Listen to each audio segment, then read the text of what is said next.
Shahaban ye pa shahaban ye we ya fe ne nyanya hwene ye pa nyanya we nya boy djuma pa edika ye fa sedama ya ho ye nyankopon ene ne ba yesu amo ne boy na mo se yam fa nsa ye ho yade we ye boy djuma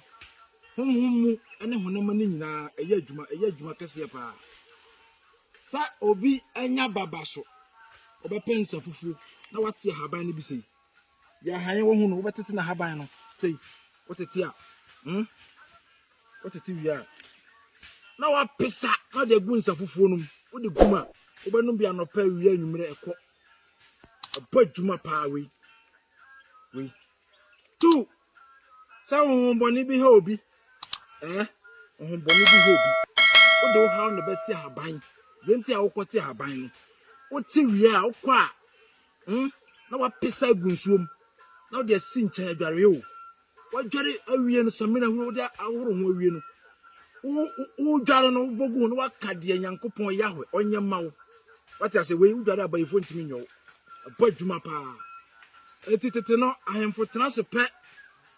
o de agu no kom what I say o de gu no kom what I say unimage money be no betima take no we obi ayi me dance for o say ahemfo de gu mu kom what I say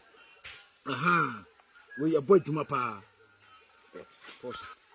we so bisi amuntum ta acheme edan ya odam otia se betuma bobo ni sei na de shut down baby masa money be no betuma wura dan mo we ka bi daba ni bitimete no de ahye wo se wo foro ka bodo baby na obi ate no de ahye ka no city no de ahye we no so sa we ohunfe bia ni wo se ma be foro ka no be maka na nya accident oboa nya djuma pa djuma pa we otia no de gunsu na wa dware udware o de wo hawo no de be dware aduru no bo mpaye ahaban no tumi bia nu nyankopon yahwe na de shem to be ka che yahwe se tumi o de sha ahaban no ma nya djuma ba djuma pa ono ana se yemfa ahaban nya djuma what ya say yeremia kwoti ahaban no de kotal Hezekiah kuroso ti na yahwe ntimi nsa Hezekiah yade okote ayi brodoba haban ade chene Hezekiah na wa sori ti haban ya djuma pa obi ka chiro sa haban nya djuma opeso oje se nyankopon no obo haban no ono so onya djuma se yahwe ti ase dia na dia wa bo no so ya djuma what ase we me se bo djuma honhom ene honam ni nyina